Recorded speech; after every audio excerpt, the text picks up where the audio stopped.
Olá Brasil, tudo bem com vocês? Eu sou Israel, tô aqui mais uma vez no meu canal para falar de livros com vocês, né? As minhas leituras, o que eu li, o que eu achei, etc. E você já pode ter visto, hoje eu vou comentar sobre A Metamorfose, escrito pela Franz Kafka. Eu li nessa edição aqui da Grua, né? Como vocês podem ver, ela é bem bonitinha, bem minimalista. Como eu já comentei aqui no canal, esse livro faz parte da série A Arte, da novela dessa editora, onde a gente tem várias novelas de diferentes lugares, diferentes idiomas, né? Todas elas com edições feitas justamente para essa série, justamente para essa editora. E traduções legais, são livros legais, com preços acessíveis. E apesar de ser um livro barato, vocês podem ver que ele é um livro barato, ele não é um livro chulé, né? Igual você vê por aí, né? Coisas com papel bíblia. Vocês podem ver, ela é bem legal, sabe? Tem diagramação bacana, né? Não é aquele livro que nem margem tem. Enfim, vamos lá. Para quem não sabe, Metamorfose é um livro escrito por Franz Kafka ali no início do século XX. Franz Kafka, ele escrevia em alemão, mas ele faz parte do que seria a República Tcheca, ali, né? Porque era uma bagunça, questão da Alemanha, era Império Austro-Húngaro e tal. Ele escreve esse livro que conta a história de um cara que do nada virou um inseto gigante. E é isso aí. Não tem bem uma história. Não é tipo, por exemplo, o cara virou um inseto gigante e aí a gente vai ter algumas peripécias que ele vai fazer com isso. Ou sei lá, tem uma história de amor. Ou, sabe, um arco narrativo. Aqui não. Aqui o cara vira um inseto e a gente vê no que isso vai dar. Lembro muito do Quiroga. Porque o Quiroga ele tem uns contos onde a gente só tem personagem sofrendo. Não tem bem toda uma história, aquela coisa mais elíptica ou um próprio arco mesmo, né? Por exemplo, tem um conto que chama, do Quiroga, no caso, que chama Almofada de Plumas. E é sobre uma moça morrendo, assim, ninguém sabe porquê, no final descobrem porquê, mas assim, o conto é só a mulher sofrendo, né? E aqui a gente tem algo semelhante. A gente tem um cara que vira um inseto na primeira frase do livro, né? Deixa eu ler aqui pra vocês. Ao despertar certa manhã de sonhos intranquilos, Gregor Samsa encontrou-se em sua cama, metamorfoseado em assombroso inseto. É a primeira frase do livro. Então já começa no clímax, né? Já começa no que num livro normal seria cozinhado por várias e várias páginas, né? A gente teria a apresentação dessa pessoa, no que essa pessoa trabalha, quem é a família dessa pessoa, em que país isso se passa, isso sequer é dito aqui, em que ano que isso está acontecendo, sabe? Aqui não. Aqui, ó, o cara virou um inseto e a gente conhece o cara depois. Desenrolar da história a gente vai vendo com que o cara trabalha, quem é a família dele, quais eram os hábitos dessa pessoa.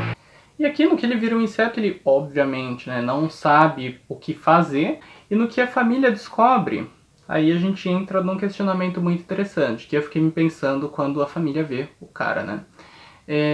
Se você, suponhamos, se transformasse num inseto gigante, claro que não é real, mas assim, suposição. Você acha que a sua família, o pessoal que mora com você, sei lá, pessoas próximas que seja, elas te chamariam, elas teriam o mesmo amor por você se isso acontecesse? Aqui o Kafka dá uma resposta pra isso e não. A família empurra o cara pra debaixo do tapete, não conta pra ninguém. E o próprio cara, ele, claro que ele não entende, mas ele continua sentindo dor, ele continua sentindo solidão.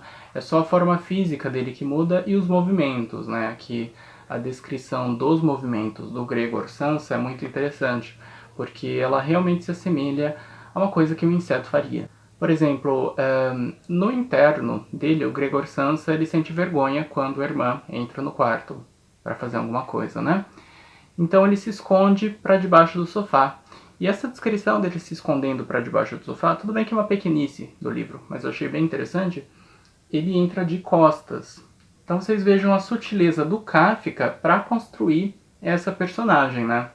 A família não vê necessidade de alimentar o cara com coisas assim, com luxos, né? Luxos em geral, ou o mínimo do luxo, uma comida com sabor, e dão para ele os legumes podres, né? Toda aquela coisa. A família fica desesperada, não tanto pelo fato dele ter se tornado um inseto gigante, mas pelo fato dele ter sido demitido no mesmo dia, porque naquela euforia dele virar um inseto gigante e tal, ele se atrasou para o trabalho. E o gerente da empresa, estranho, nossa, o cara nunca faltou. Foi para casa, viu aquela barbaridade, a família pediu para não contar para ninguém, o cara foi demitido, né?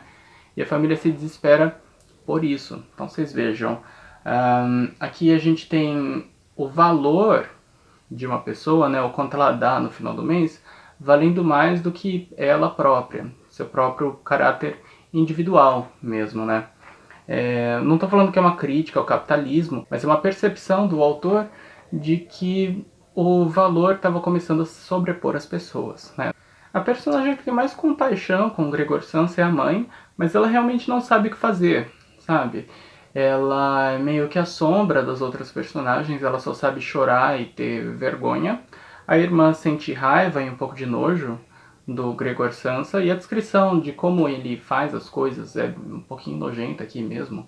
O Gregor Samsa, inclusive, ele tem, no que ele já se transforma num inseto, ele tem a casca dele meio cauterizada, com uma ferida, alguma coisa assim. Então é uma figura que realmente dá um pouco de nojo. E o pai já é mais violento.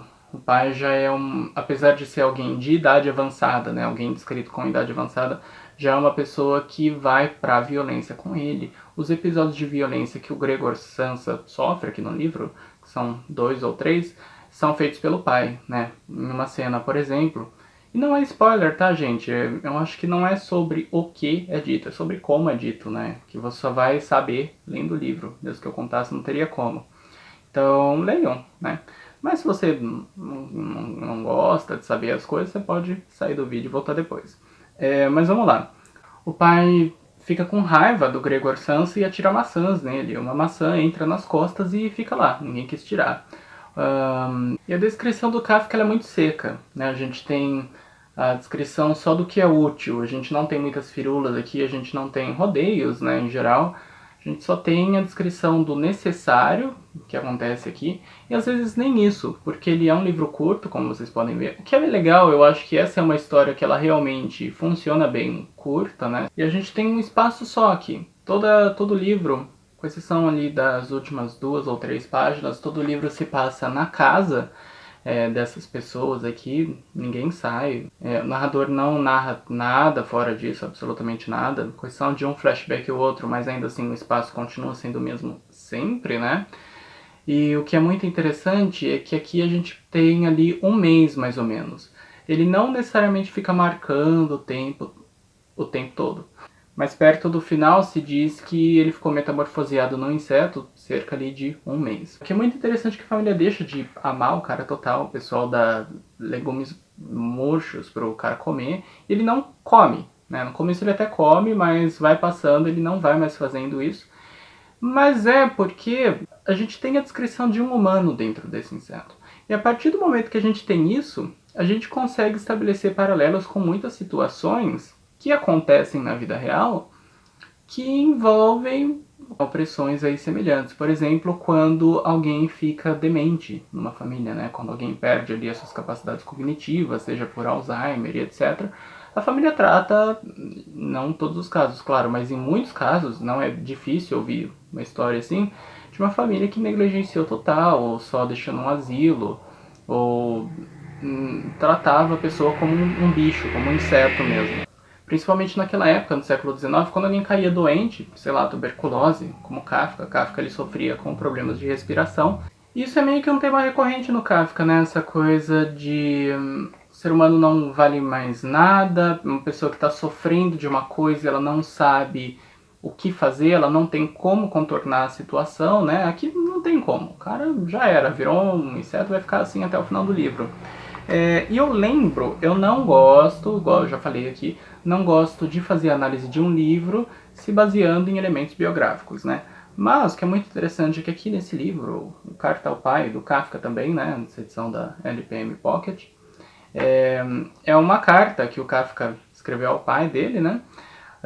Ali escreveu ao pai dele depois de ter escrito alguns seus livros, como a Metamorfose e tal.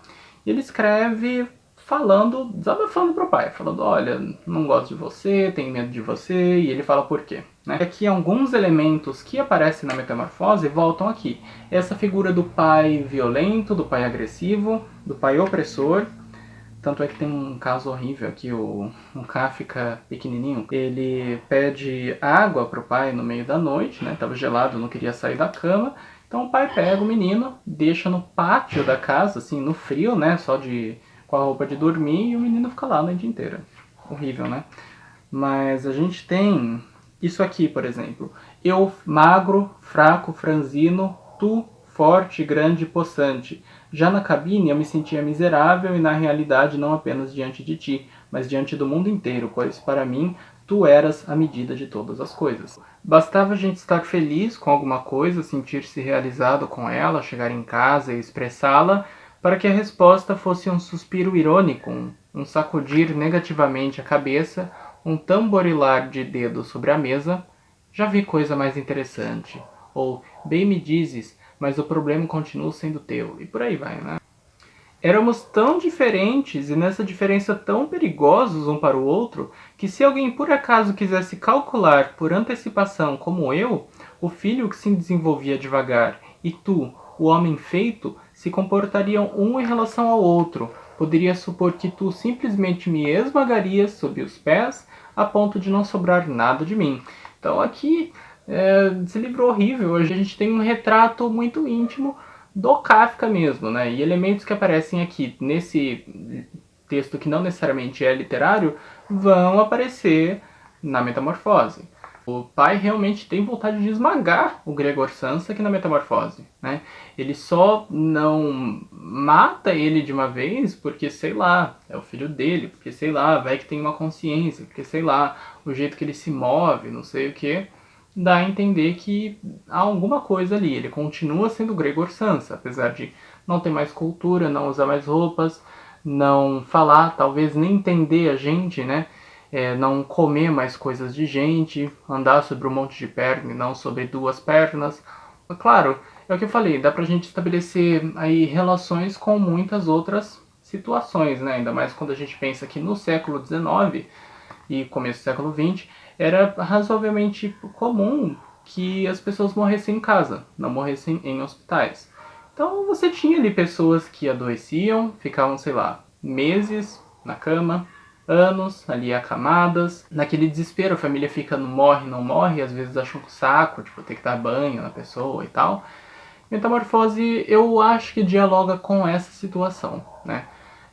Se vocês bem se lembram, no Dom Casmurro a gente tem Manduca, que é um menino que tá acamado ali, e vai falando. O Bentinho era o único amigo dele, né? Era o único amigo, eles falavam sobre a guerra da Rússia e tal, mas só isso também. O menino ficava na cama o dia inteiro. Eu acho que a Metamorfose dialoga com esse contexto, né? Esse contexto de pessoas que do nada ficam inúteis, inválidas e indesejáveis dentro da própria casa. Elas não têm mais amor de pessoas próximas, justamente no momento onde elas estão mais fragilizadas, onde elas mais precisam. E falando em fragilizadas, a personagem do Gregor Samsa, metamorfoseado, né, é muito interessante, porque apesar dele evocar essa imagem de besta, de monstro e tal, não necessariamente ele é poderoso, ele é potente, né? Muito pelo contrário. Ele é um inseto mesmo, só muda que ele tá grande. A diarista, por exemplo, ela se sente encorajada a bater nele, a jogar uma cadeira nele. Ela não chega a fazer isso, mas ela ameaça. Você veja, a diarista ela nem era da família, e ela era ao baixo clero de todos eles. Nem baixo clero, ela era a casta inferior naquela casa, naquele contexto, né? E ela se sente com vontade de fazer isso. Então você imagina o pai, imagina a irmã. A mãe não se fala dessa violência, mas imagina, né? Esse livro é dividido em 3 partes. Na terceira parte a gente tem inquilinos ali naquela casa, porque eles precisavam tirar dinheiro de algum lugar, né? Então eles alugam ali um quarto desse edifício onde eles moravam para 3 caras. Eles alugam um quarto ali desse sobrado, edifício onde eles moravam, eles alugam para 3 caras. E esses caras descobrem o Gregor Samsa porque um dia ele decidiu sair do quarto. A irmã dele estava tocando um violino, ele decidiu sair para ver, porque afinal ele ainda tinha consciência pelo que o narrador fala pra gente. Então ele fica curioso, gosta de música ainda, que é bem legal, né? Porque a razão, a cultura e tal, ele sente ainda atração por isso. É isso que separa, e de certa forma, pensamentos daquela época, é isso que separa nós dos animais, essa cultura. E ele vai pra lá. E todo mundo fica horrorizado, obviamente. Uma das primeiras coisas que a família pensa e fala para esses inquilinos é que eles não contem para ninguém. E nessa mesma noite, o Gregor Samsa morre de desgosto, tá? Porque é uma tristeza muito grande, a família renega o cara de uma vez, assim. O edifício onde o livro se passa, ele vai ficando sujo ao longo da narração. Principalmente o quarto do Gregor. Ele começa todo bonitinho, começa com a cama do cara, o sofá do cara, um quadro que ele tinha na parede, um guarda-roupa, e vai passando, vai ficando uma bagunça aquilo lá. Vai ficando com restos de legumes, vai ficando com excrementos. A família tira os móveis e deixa num outro quartinho aleatório. Ou quando precisam tirar alguma coisa de um outro quarto, eles não sabem onde colocar, não tem espaço em outro lugar, eles deixam no quarto do Gregor. Vai virando uma bagunça aquilo ali, vai ficando tudo emporcalhado. E no final, depois que ele morre, o pessoal decide tirar um dia sabático, não ir trabalhar, e eles vão passear. E é uma narração, finalmente, fora daquela casa, daquele edifício, né? E aí a gente sente uma leveza. Mas não é porque a gente ficou feliz porque o cara morreu. Não, mas é porque a saída de ambiente leva a gente a pensar isso, condiciona a gente a pensar isso. E o que é bem interessante, porque a gente tem uma outra metamorfose aí. A gente tem uma metamorfose de ambientes, claro, de estados de espírito dessas pessoas, né? Elas levam a morte do Gregor como algo positivo, algo legal.